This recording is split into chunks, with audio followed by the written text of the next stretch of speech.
Nos últimos dias nós acompanhamos várias prisões de adolescentes, né, envolvidos com tráfico de drogas.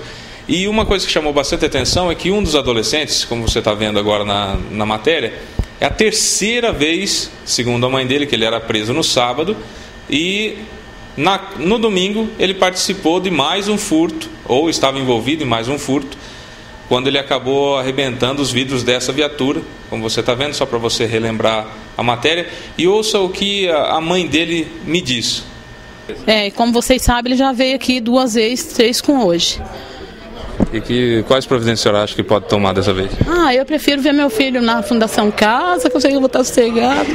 Eu trabalho, eu não sei o que está acontecendo com meu filho. Como nós havíamos dito na matéria anterior, nós iríamos conversar com o Dr. Guilherme, que é promotor na área da infância e da juventude aqui da nossa cidade. E a minha pergunta, doutor, ela é bem direta. Adolescente infrator em Matão é sinônimo de impunidade? O adolescente, ele merece o tratamento adequado e o tratamento justo previsto no Estatuto da Criança e do Adolescente. É assim que nós temos trabalhado e é assim que nós continuaremos a trabalhar.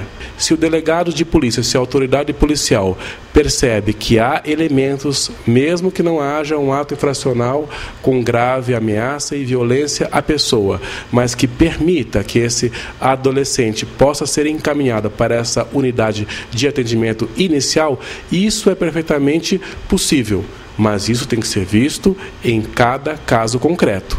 O Estatuto da Criança e do Adolescente não usa a palavra penalidade, não usa a palavra punição. Nós falamos em punição e nós falamos em penalidade para os pais, para os responsáveis legais que deixaram de cumprir o seu papel primordial de educação.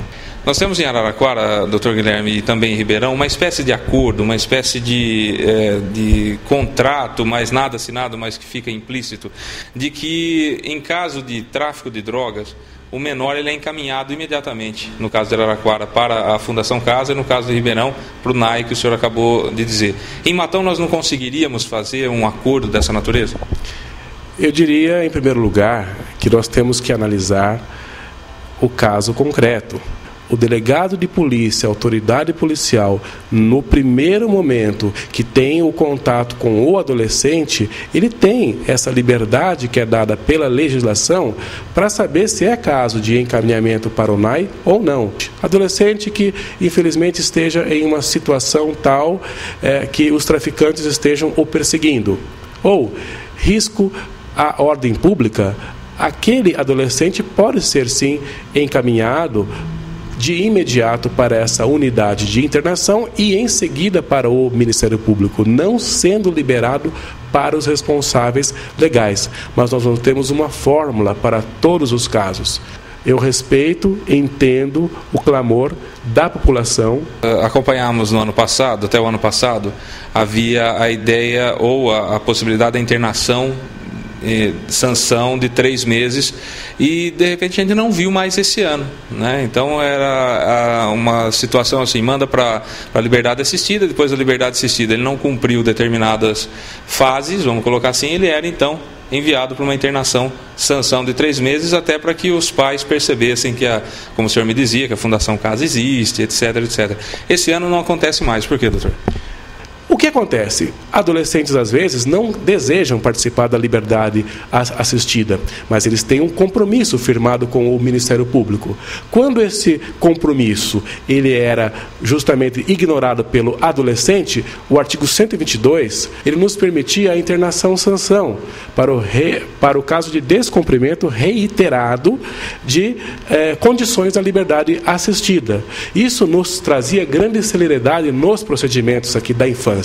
Mas, infelizmente, nós temos que respeitar as decisões judiciais do Tribunal de Justiça. Em habeas corpus, esses adolescentes eram liberados. Mesmo assim, nós ainda temos entendimento com a polícia, que não é de hoje, de que em Matão, no máximo em uma semana, mesmo que esse adolescente seja liberado para os pais, esse adolescente ele é chamado aqui à promotoria. Doutor, eu preciso fazer essa pergunta, embora estejamos um pouco longo com a entrevista, mas no caso desse adolescente, eu não posso dizer o nome dele, que ele foi, a mãe dele, como o senhor viu na matéria, disse que é a terceira vez.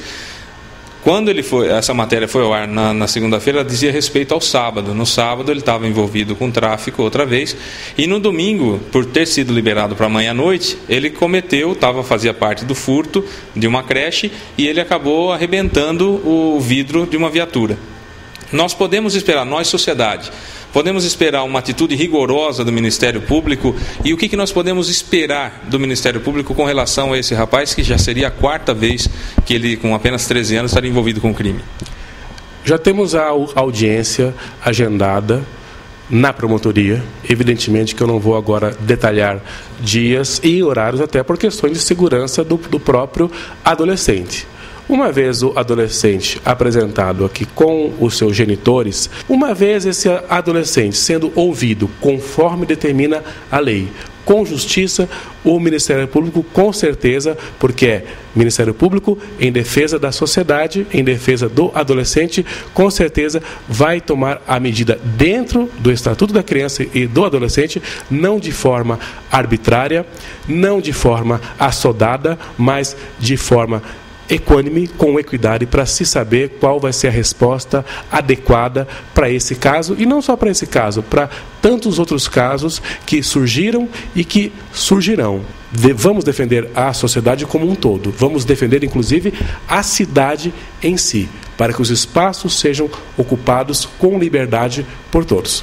Muito obrigado, doutor Guilherme. Essa é a função da TV Processo, é apurar os fatos. Nós falamos na outra matéria que iríamos conversar com o Dr. Guilherme, que gentilmente nos atendeu. A matéria é extremamente curta, tem que ser rápida, porque é televisão, mas nós ficamos aqui mais de 2 horas conversando com o Dr. Guilherme, fomos muito orientados, sou muito grato a ele.